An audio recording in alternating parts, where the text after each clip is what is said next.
Yo, what's good? Your 413 here, back in today, and today, guys, we are here for episode number 11 of our Forza Motorsport 7 Let's Play. And man, guys, today I'm excited because we are finally going to take out this really nice car that I won out of a level up rewards not too long ago, our Audi Quattro, and hopefully it is going to put in the damnedest of work because it was putting work in against us in the last episode. And we're also going to be rocking our Audi driving gear, so today is kind of all about Audi. Oh man, look at it. We got the 4 circles on our chest and 4 circles on our nose. I'm excited for it. I'm excited for it. And today, guys, as well, we're also going to have some pretty good stories for today. For story time, we don't always have good stories, but honestly, it's only been like 2 days, and we have had some really interesting things happen over these last 2 days that I want to tell you guys about. So anyway, though, let's go ahead and hop on into it and get into this race with our Audi Sport Quattro. So the first thing that I want to mention is yesterday, although 2 days ago for you guys watching this, was a very, very important holiday. It was Leif Erikson Day, a hinga-dinga-durgan.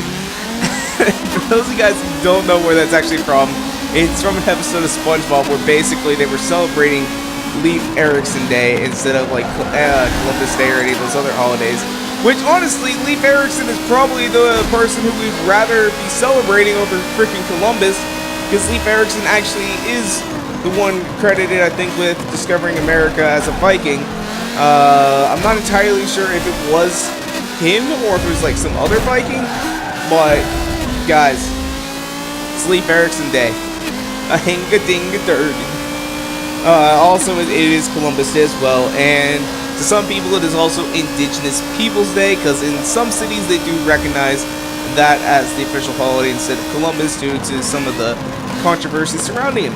Which, hey, let's actually talk about Columbus. That camera just dropped again. I think that's weird when those cameras drop. But yeah, let's talk about Columbus and how we even got a holiday from it. So basically, the people to blame for Columbus Day is the Italians. So what happened is, no offense to anyone who's Italian out there, but when, you know, we had immigration and all that sort of stuff happening here in America, basically there was one guy who was known for writing like all these like fables and crap like that, all these tall tales, and like that's what he, like, you know, laid his profession on. Well, he wrote a book specifically about Christopher Columbus discovering America, and when the Italians were immigrating, you know, they were being persecuted by the people that were already here in America. And so what essentially happened is they're like, hey, you shouldn't be persecuting us because we kind of discovered your country, and they would tell them about the story of Christopher Columbus. And that's kind of how the whole holiday ended up getting started. So just a little fun fact about the holiday, guys. It was an attempt to stop persecution and by celebrating persecution. I don't really see how that one worked out too well. But then, let's go ahead and actually talk about what actually happened on Columbus Day for me. So, I really don't know how to put it. I told my parents like a joke originally to, you know, start it off, and I said, hey, what's the difference between a pine tree and a dozen chickens? And my mom just sort of like was dumbfounded. She's like, what do you mean? What is the difference between a pine tree and a dozen chickens? And I said, what is the difference between a pine tree and a dozen chickens? Can you guess? And she's like, I don't know, what is it? And I said, well, I don't have a pine tree in my front yard. Because yesterday, guys, I was seriously, no joke, I was just sort of like sitting inside, you know, and all of a sudden I heard a cluck. And I was about ready to go to the grocery store anyway, and I'm like, I kind of want some chicken. And I walk outside. I was, you know, going to go to the grocery store where they do sell, like, you know, like these little fried chicken packets. And all of a sudden I look across my yard, and there are a dozen chickens in my front yard. And I'm like, wait, what the hell is going on? Like, what? Because I knew my neighbors had chickens, but they had them in like this nice cage and all that sort of stuff. Well, apparently someone had actually opened up the door and forgot to close it properly, so all of her chickens had gotten out and were just all over my front yard. I went over to her house, I knocked on the door, and she said, hello? who is it? And I said, it's your neighbor. She said, what do you want? I said, well, your chickens are running around my yard. I don't know what you want me to do about it. So I just thought I would let you know that your chickens are running around my yard. And she was pretty thankful afterwards. But at first she seemed kind of like scared or something like that someone was knocking on her door, even though I live in the South and I've been told that, you know, in the South, keep your door open because people find it weird if you keep your door closed. I don't know. So it was just a very, very interesting scenario because all of a sudden there were a bunch of chickens running around my yard and just weird. And then on my way home today, so I don't know if you guys ever did this when you guys were kids. I know I sure as hell did. But basically, you would just be outside, you grab a stick or a baseball bat or something like that, and you would just throw something up in the air, and you would try and hit whatever it was with said stick or baseball bat. Today, since it is the fall, walnuts are starting to fall off of trees, and I'm just driving home, minding my own business, and I look and there's this kid, you know, outside playing. It's like, oh, it's nice to see children outside these days. Oh my god, brake a little harder. This thing's brakes are pretty bad. That's all I can say. I mean, look at them. They're glowing already. And I feel like I'm braking plenty early enough. But back to the story. So I see this kid and he's throwing a walnut up in the air. And I'm like, okay, kind of interesting. And he's trying to hit it with a baseball bat. And it's like, oh yeah, I used to do that when I was a kid. And then all of a sudden I see the kid just start grabbing his eye.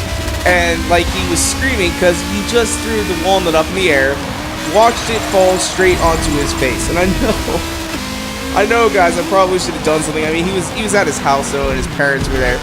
But it's like, oh my god, this is hilarious. Like, I mean, I saw it at first. I'm like, wait a second, hold on. And it took me a second to realize what just happened. And then I just started laughing because I'm like, oh my god, that kid just hit himself in the face with a walnut.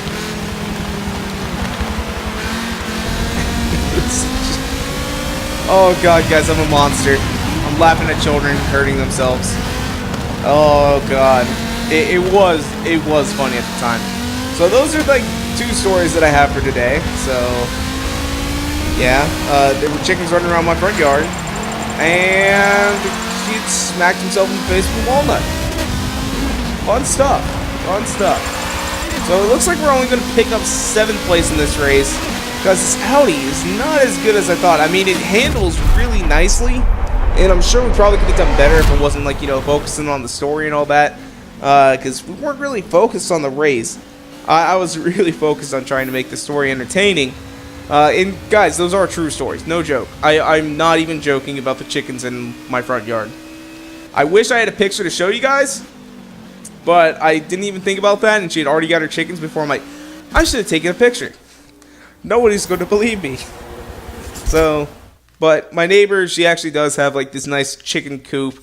Every single freaking morning when I wake up to go to work, I have to hear a rooster going. That's what it sounds like. It doesn't sound like cluck-a-doodle-doo. It's more like a sick person trying to say, help, help, I need help. Or I don't know how to put it. I don't know how to put it. It doesn't sound nice. It's very screechy voice. It's a very screechy noise. And it's just like, oh, God. Damn it, why are you doing it? Oh. But anyway, though, we do get a prize. I think we're going to go ahead and pick up the Cadillac driving gear. A name synonymous with automotive luxury. Cadillac gets its name from one of the founders of the city of Detroit. Synonymous with automotive luxury. Pinky on my tip of my lip. Guys, Cadillac, I mean, yeah, they're like a good car brand and all, but man, they've kind of gone down south.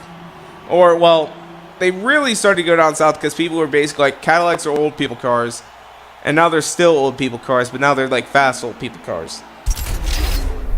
Nothing wrong if you actually drive a Cadillac, because I mean, I like Cadillacs. I like the CTS and I like the ATS. I like the ATS a little bit more than the CTS though, and I would totally have one. Could I afford one? No, But I mean, they're cool cars. But yeah, automotive luxury. So here we go, though. We are heading into our pre-race for Sebring International Raceway, which is the last race of this series. Hot diggity damn. And let's get into it. Let's get into it. So, last race. I'm hoping that it stays dry because that wet lap, we were sliding quite a bit. It was some narrow turns, and this thing just didn't want to go. Which I really need to start, working on actually like building tunes for these cars before I actually race them. Because for the most part, what I've been doing is I've literally just been grabbing the car and taking it out with the homologate parts, and not doing anything to it whatsoever. This track though I do know pretty well. They cut in. Oh shoot! That didn't go as planned. Did not go as planned.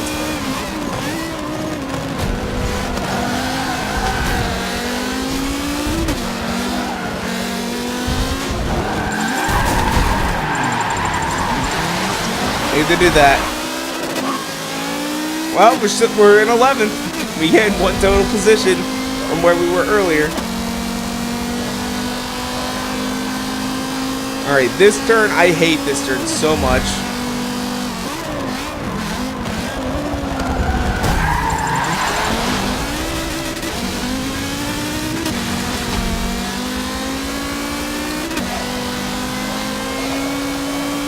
And no, guys, we do not have friction assist on. This car is just meant for off-road. So, I mean, it was able to handle that harass, no problem.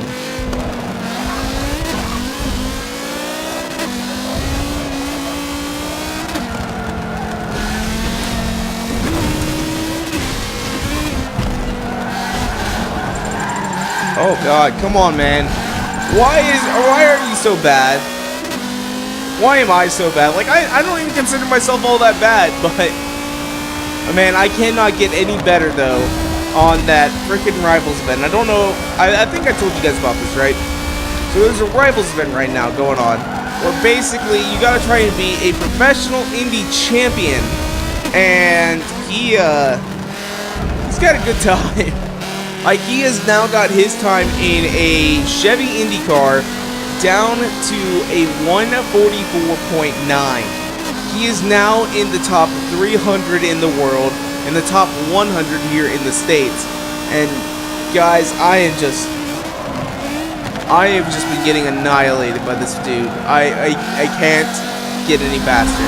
I've got a 146.9, which is considered to be a fairly decent time. I'm in the top 1800. Or like the top 1900, I think. I think I'm like 1868 is my rank. So, I mean, it's just, I cannot get any farther on this. I've been pushing. I've done 100, possibly 200 laps of Circuit of the Americas. So I know that track now like the back of my hand. But I can't get any farther at all. It's just...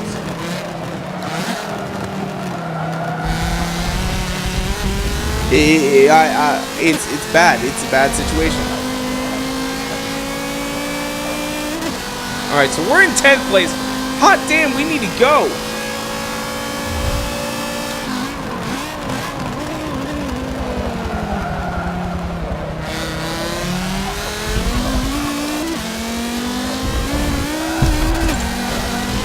Oh God, we're losing it. We're losing it. We're losing it. That did not help us at all.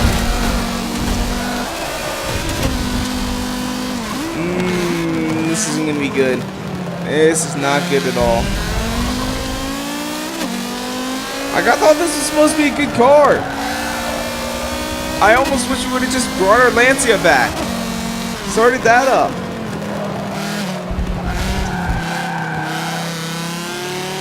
Alright, come on, man. Come on. Push it.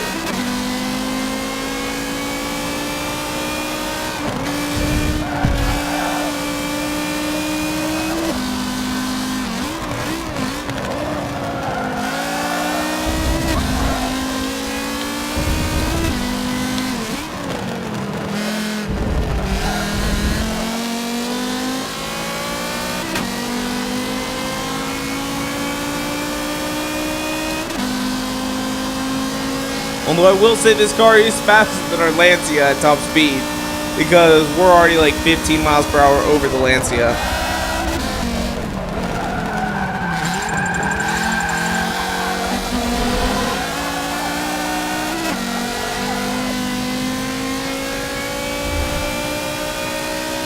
Well, we sucked on that one. 10th out of 14. Oh, that wasn't good. That wasn't good. We probably could have concentrated, done a better score, but man. So 218 was our fast lap. Oh, God.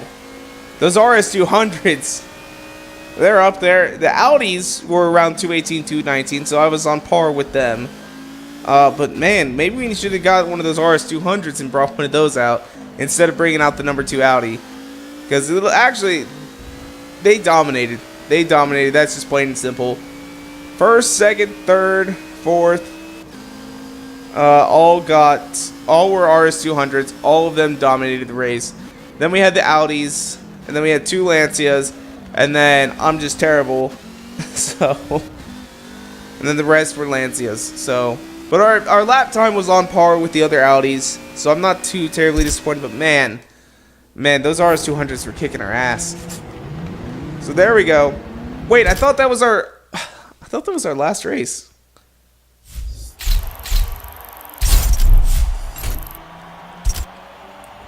So we're actually level 50 now. Holy crap. That tells you guys how much of this freaking hot lapping I've been doing for this Rivals event. Alright, continue, man. Continue. So we do have one more race to go. I thought we were almost done. This time we're going to Rio. So, come on, Audi. You can do it. You can do it. You know what? Tuning. Tune the car. Come on. We're going to get this. Yeah, what is it with all this freaking camber? They always start off with camber. I hate having camber on my race cars. And I know there's someone out there who's probably like, "Girl, you need to have camber." And I'm like, no, I don't want camber. I've never have liked camber on my cars. On my race cars, anyway. I love camber on my, like, drift cars because it helps them slide. But I want grip. That's the whole point. I just want grip. So I'm going to stiffen everything up just a hair. It's already pretty stiff. We're going to give it a... Oh, wait. It doesn't have upgraded brakes? Jesus. And this is all off quite a bit. We're going to increase the rear. We'll see how this does. This is just sort of a guess. I have no idea if this is going to work or not.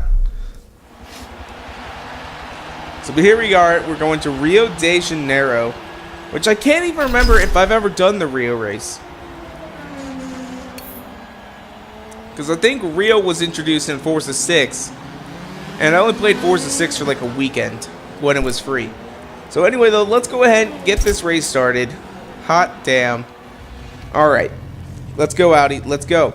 So another thing I did want to mention is I did add a little piece to my setup. And basically what I've done is I now have just some earbuds that I bought for like a couple bucks at the grocery store. And they have a mic attached to it. That way I can still sort of communicate with Live Party.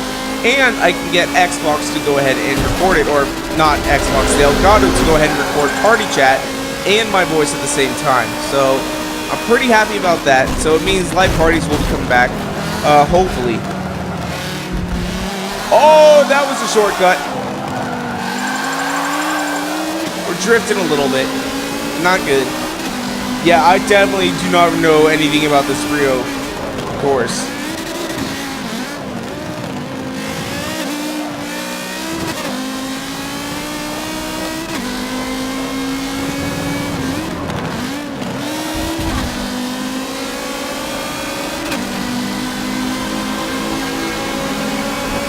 What are we passing? There's an Audi.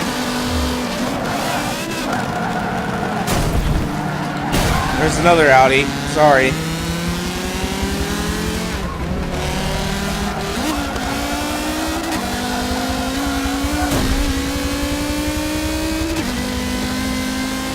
Come on, man. Come on. Let's go. We need to go. Well, what I was getting at with like the new like the new earbuds, is that I can use it so I can actually hear, so I know when to change gears. So we shouldn't be, you know, as bad as we were before with gear changes. But as well, it's a little bit harder to hear like my actual voice, because before I could do like mic monitoring essentially, and although I wasn't actually using mic monitoring, but I was loud enough that I could still hear myself through my headphones. Now it's very, very dampened and kind of difficult to hear, so I don't really know how it's gonna work out. So it is kind of weird right now, because like I can hear the game and I can hear what I'm saying, but it's odd, to say the least.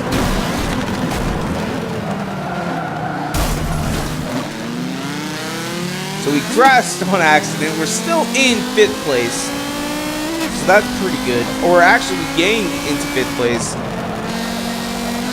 So we need to somehow catch up just a little bit more, even though we crashed. Guys, don't get me wrong, I don't want to crash, but this is the first time I've ever done this. Oh god, I didn't even notice that.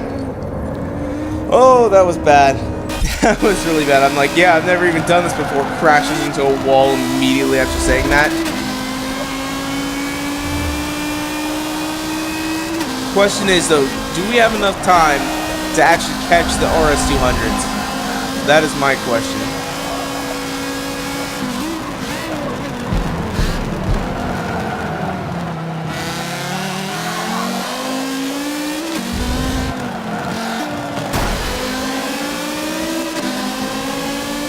Come on, man. Come on. Let's go.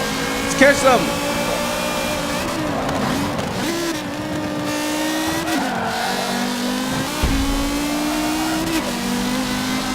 Oh, I'm a little bit worried. Because if we lose to those RS200s and they have much faster laps than we do, I'm not going to be too terribly concerned. But I'm going to go buy one, like, right now. Because it's a good car and I like them to begin with, and if it's as good as it is, well, might as well have one. Alright, see, I don't get this, guys. So, you guys have heard about like all the trees and the graphical issues that are plaguing Forza Motorsport 7. If you guys haven't, basically just go to Maple Valley, go into photo mode, and take a picture of a tree, and look at it for a little while, and you should notice what I'm talking about. But I was looking there on Maple Valley earlier today. I was deciding to, you know, I'm just going to go ahead and do a little bit of drifting, make some drift cars, get some practice in, and all of a sudden, I noticed that there's a plane flying overhead, and it's like, okay, so you're able to animate a plane that flies over the racetrack, but you couldn't put in realistic trees. You put in 2D PlayStation 1 trees. What is going on, Forza? Come on, man. You're so much better than that. What are you doing to us? I mean, you could have at least put some, like, decent trees in front of the bad ones, you know, to sort of help with the polygon count, but I mean, don't just use straight up, like, bad two-dimensional trees on an Xbox One game. Look at, like, Skyrim, for crying out loud. That game is glorious. And it has three-dimensional trees. I mean, some of its plants aren't necessarily all that great, but... And we crashed again. But I mean, it's still a really good looking game. And that was an Xbox One game. Like, that was a first generation Xbox One game. Come on, Forza, there's something that you gotta be able to do. I mean, look at that. They freaking put in an animated flying plane on this course. What the crap?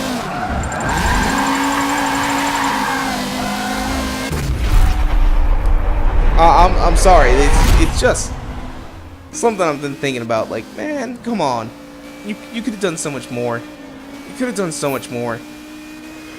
So we got a 232. And yeah, look at those RS200s. They were so much faster than us. But we had the next fastest lap time besides the RS200s. Man, holy crap, guys. Those things are quick. I thought the Audis were fast. But no, it's the RS200s that have got it all going on. So I think we just pretty much lost that championship, or that series. I keep calling them championships, even though I know the whole championship is called the Breakout Championship, and then it's got the miniature series, and then it's races. Oh, and we lost a guy wearing the Breakout suit. Okay. And gold VIP, and Team Forza Green. Honestly, out of all those suits, Team Forza Green is my favorite. So, there we go. We pick up just a little bit of credits. Some XP, nothing too much. The Breakout Championship is yours. And you're another step closer to winning the Forza Drivers' Cup. You can now go for the next challenge, the Evolution Championship. Evolution Championship. Let's see here, though. We do get some rewards. We get the Breakout Championship driver gear, and I don't know what the Forza Edition car is. What is it? Guys, I feel like I'm getting a little bit of cold, or like some allergies or something like that, so if my voice sounds a little bit off, I do apologize. Because I feel like I gotta like inhale or something like that, like snoring. It's like, don't do that. Don't do that. So, we got the Dodge Dart Hemi Superstock Forza Edition. Curious to see what that is. And we got the Breakout Championship driver gear. You're making a name for yourself. But that only means the other drivers will be gunning for you. The Evolution Championship is where the pursuit of the Cup is going to really start challenging you. So our next car, though, is a BMW M3 Forza Edition, which that one I am actually looking forward to. But in the meantime, let's go ahead and take a look at what's going on here. So we got Sport Coupes, Group Rally, Formula Ford Spec, Hot Hatches, Nostalgia, NASCAR, Grand Prix, Early Prototype, Evolution, and then we got a couple of nice, Police Car Bowling, and Ford Bronco. Those will be kind of fun events to go ahead and do, but right now what we're doing is we are going to go ahead and we're going to go buy ourselves that RS200 because damn, that thing was quick. How much is it? How much is it? That is my question. If it's like 2 million, we're not buying it. We're not buying it, although I think the most expensive car in this game is actually 1.5 million. So, but let's go find that RS200. Let's find it. Where are you at, buddy? Where are you at?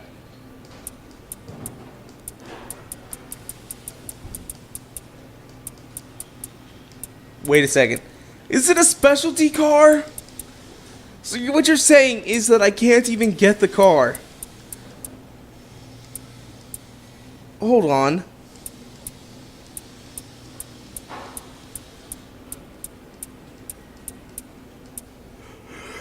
Ooh. Oh my god, it's a specialty car. We can't even get it without like leveling up or through price crates. That sucks. I was really looking forward to getting one of those. I love that car. I love that car. It's going to be like a specialty dealer, which by the way, guys, there are new specialty dealer. Okay. Oh yeah, that's right. The game's updating. I was being told by a couple other people just before I started filming this video that there is a new update for the game. So, possibly a patch for the glitch, possibly something else. I don't know. But there are new specialty cars available in the store if you want to. I think it's like a little bit more than $500,000 to buy them all. So, if you guys got the money, go for it. But, like always, what we're going to do is we're about ready to go ahead and pick ourselves up a legendary prize crate. Hopefully, we can get something here. Wait a second. Hold on. Hold on. Forza, you sneaky bastards. Look at this, guys. They put the lucky driver car crate in front now.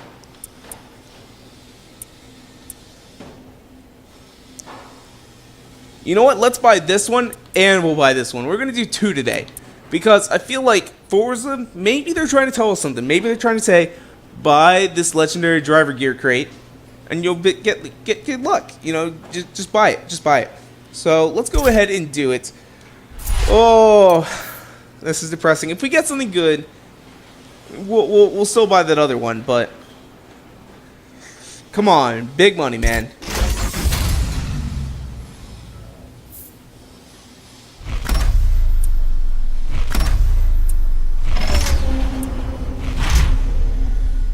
Okay, that was worthless. We're not doing that one again. It just showed it as like the first crate. I'm like, okay, fine, whatever. We'll open it. It's not just an oval. It's America's crown jewel of racing, Indianapolis Motor Speedway, and we got 30,000 credits. And then we picked up a 1969 Chevy Nova Super Sport. I don't know if that's an exclusive or not. And we're going to get our lucky driver crate. Come on, man. Come on. Here we go. Oh, give us something good. Give us something good. Oh! Damn. So we got another driver gear that we already have. And then we got this Datsun that I don't even care about. So we actually did come out equal on this because we got 100 grand. And that's a $200,000 car. And that's actually a $1,000 bonus if we decided to actually use it. Or I mean a $1,000 bonus if we decided to sell it. So we actually got 301,000. Woo! Came out on top. Alright, but anyway though, I think that's where we're going to go and wrap it up for today. If you guys want to, make sure to follow me on Twitter and Instagram at twitter.com/Garrett413 and Instagram.com/Garrett413. And as well, if you guys like this video, go ahead and make sure to hit that like button down below for us, because you guys already know your support is so greatly appreciated. And make sure to subscribe for more videos come out all the time. Thank you guys so much for watching. Peace out.